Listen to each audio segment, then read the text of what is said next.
বিসমিল্লাহির রহমানির রহিম। আজকে আমরা অষ্টম শ্রেণীর গণিত বিষয়ক প্রথম অ্যাসাইনমেন্টটি করতে যাচ্ছি।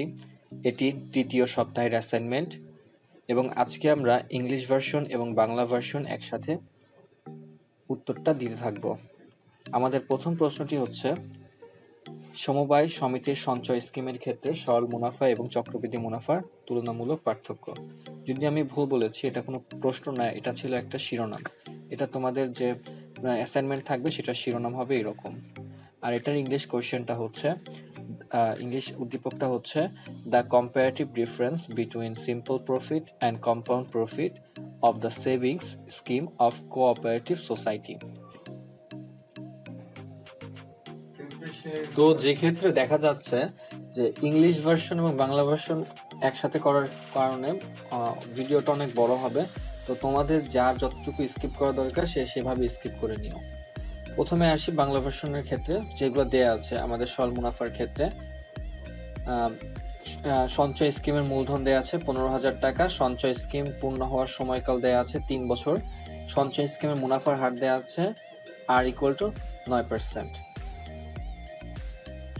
সেম ভাবে ইংলিশ ভার্সনের জন্য এগুলো একই কথা বলা আছে যে principal of saving scheme P= দেয়া আছে, মানে P= দেওয়া আছে 15,000 টাকা। Time of the maturity of saving scheme N=3 years। Rate of profit of saving scheme R=9%।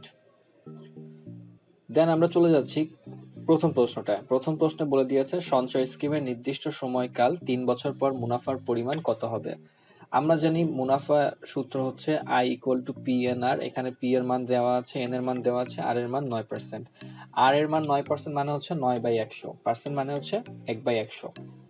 তো এভাবে ক্যালকুলেট করে আমরা পেলাম মুনাফা হচ্ছে 450 টাকা, 4050 টাকা। সুতরাং আমাদের মুনাফা হবে 4050 টাকা। এটাই হচ্ছে উত্তর। এখন ইংলিশ ভার্সনের ক্ষেত্রে আসি। প্রশ্নটা হচ্ছে এরকম, amount of profit after 3 years of saving scheme I=what? So we know that the profit I=PNR. Here the value of P is 15,000, the value of N is 3 years, and R is 9%, and 9% means 9/100. So the result is 4050, 4050. So the profit is 4050. Now for খ নম্বর প্রশ্ন, 2 নং ধাপে নির্দিষ্ট সময়কাল পর, 2 নং ধাপে নির্দিষ্ট সময় পর সরল মুনাফা আসল কত হবে, অর্থাৎ A= কত হবে। তো আমরা জানি 3 বছর মুনাফা আসল বলতে যা বোঝানো হচ্ছে, দুঃখিত এখানে একটা হাইফেন হবে। মুনাফা আসল বলতে বোঝানো হচ্ছে আসল, যে আসলটা আমরা তৈরি করছি, আমরা দিয়েছিলাম, এন্ড 3 বছরের মুনাফা। তো আসল আমরা দেওয়া আছে 15,000 টাকা, এন্ড 3 বছরের মুনাফা দেওয়া আছে 4,050 টাকা। সো আমাদের পুরো উত্তরটা মানে যোগ করে পেলাম 19,050 টাকা। তো এটাই হচ্ছে আমাদের উত্তর, 3 বছরের মুনাফা আসল। Then for English version, the question is at simple profit after a certain period that is mentioned step number 2, profit principal A=what?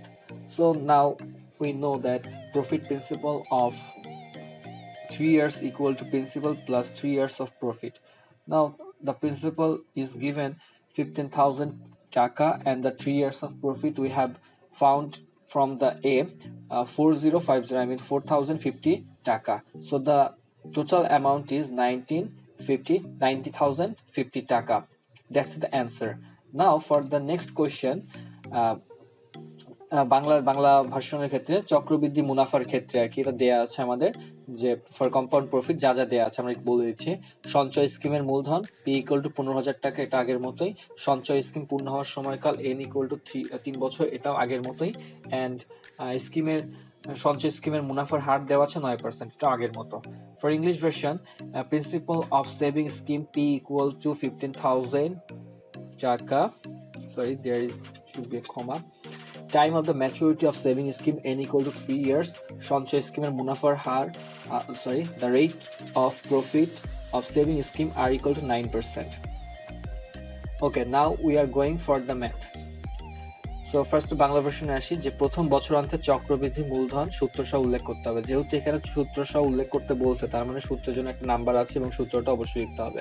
তো আমরা জানি N বছরান্তে চক্রবৃদ্ধি মূলধন c ইকুয়াল টু পি গুণ 1 plus r whole to the power n, এখানে n এর পাওয়ার 1 plus আর উপরে পাওয়ার n হিসেবে থাকবে।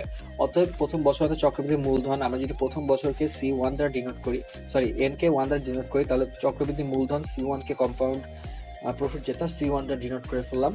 তো এটা ক্ষেত্রে আমরা দেখতে পাচ্ছি যে এর জায়গায় আমরা 1 বসায় দিব, 9% এর জায়গায় 9/100 থাকবে, দেন আমাদের টোটাল মানটা চলে আসলো 16,350 টাকা। সুতরাং প্রথম বছর অন্তে চক্রবৃদ্ধি মূলধন হচ্ছে 16,350 টাকা।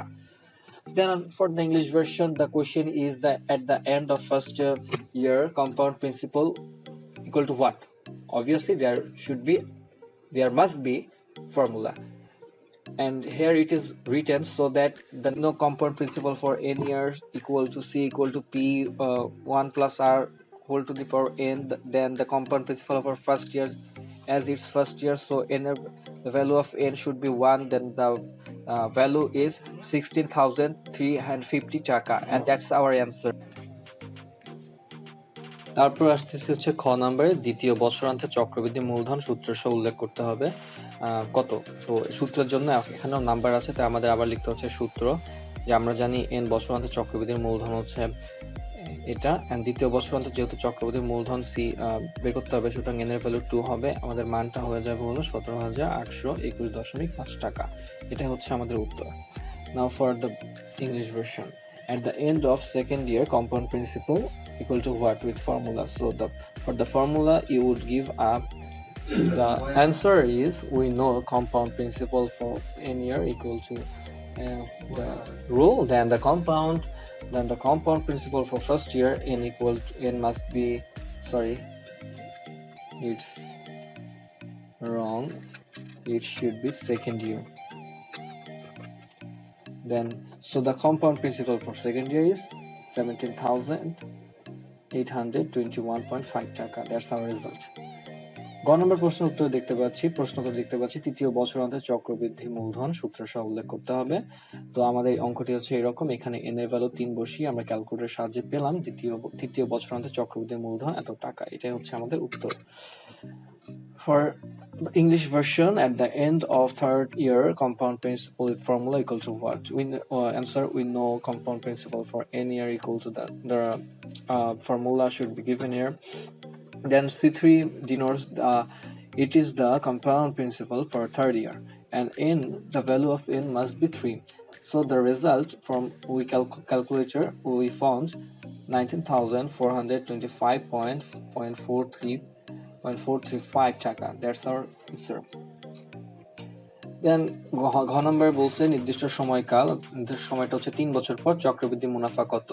তো আমরা জানি দ্বিতীয় বছরান্তে চক্রবৃদ্ধি মূলধন, এটা অলরেডি গ থেকে পেয়েছি এবং মূলধনটা দেয়াই ছিল। তো এখান থেকে আমরা পেলাম যে চক্রবৃদ্ধি মুনাফা equal to c minus p, that's the answer, 4,425.435 টাকা। Then compound profit after 3 year equal to what. তো এখানে ব্র্যাকেটে দেওয়া হয় নাই যে 3 ইয়ারটা ব্র্যাকেটে, এরকম কিছু না, এবং সরাসরি দেওয়া আছে 3 বছর পরে কম্পাউন্ড প্রফিটটা কত হবে।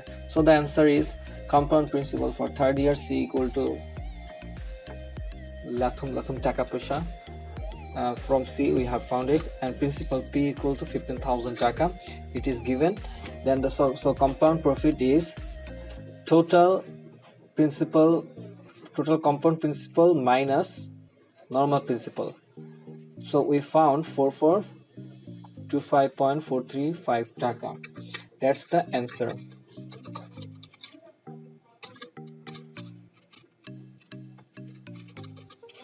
Now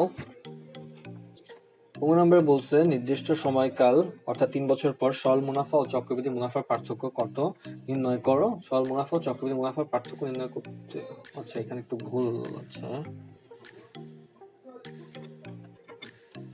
তো আমরা অলরেডি দেখছি যে আমরা 3 বছর পর সরল মুনাফা কত হবে এটাও বের করছেন, চক্রবৃদ্ধি মুনাফা কত হবে এটাও বের করছি। তো পার্থক্য হচ্ছে নরমালি জাস্ট আমরা কোথা থেকে কোনটা পাইছি, 4,050 পাইছি হলো সরল মুনাফার ক্ষেত্রে ক নাম্বার একদম প্রথম প্রশ্ন উত্তর থেকে, আর চক্রবৃদ্ধি মুনাফাটা কিছুক্ষণ আগে বের করছি ঘ হতে। সুতরাং পার্থক্য হচ্ছে চক্রবৃদ্ধি মুনাফা যেহেতু বেশি, এটা থেকে বিয়োগ করলাম সরল মুনাফা। চক্রবৃদ্ধি মুনাফা সবসময় বেশি হয়, তো এটা পেলাম 375.435। Then for English version, find the difference between simple profit and compound profit after 3 years. Already we have calculated the simple profit. From simple profit, question number A, 4050 taka, and compound profit from the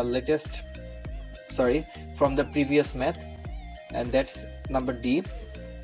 Now we will just calculate the difference, and that's 375.435 taka. That's our answer. Sorry, I didn't write it.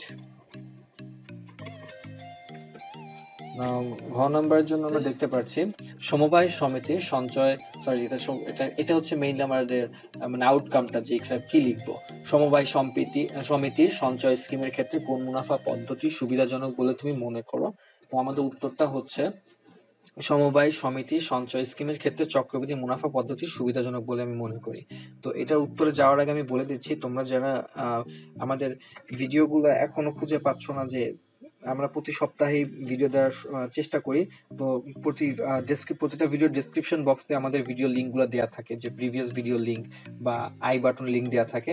তোমরা একটু কষ্ট করে just দেখে নিও, কারণ আর অবশ্যই notification বেলটা একটু বাজিয়ে দিও, বিকজ আমি যখন কোনো একটা ভিডিও আপলোড করবো সাথে সাথে তোমাদের কাছে নোটিফিকেশন চলে যাবে।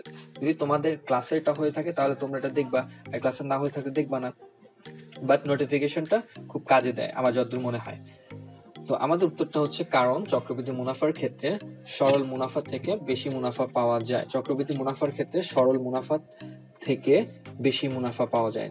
এজন্য আমার কাছে মনে হয় যে চক্রবৃদ্ধি মুনাফাটা পদ্ধতিটা আমাদের জন্য সুবিধাজনক। Now for the English version. In case of the savings scheme of cooperative society, which system is convenient, you think? The answer is, in case of savings scheme of cooperative society, compound profit system is convenient, because compound profit system gives more profit than simple profit system. I just translated from my Bangla answers. So let me know if you enjoyed this video, and if it would help you, I don't know, just give me a feedback. Okay, thank you. টিউটোরিয়ালটি তোমার উপকারে আসলে like করো, বন্ধুদের সাথে share করো, আর video সম্পর্কিত কোনো প্রশ্ন বা পরামর্শ থাকলে কমেন্ট করতে পারো। পরবর্তী অ্যাসাইনমেন্টগুলোর মডেল উত্তর জানার জন্য আমাদের সাথে থাকো, সাবস্ক্রাইব করো এবং পাশে থাকা বেল আইকনটি বাজিয়ে দাও। ধন্যবাদ।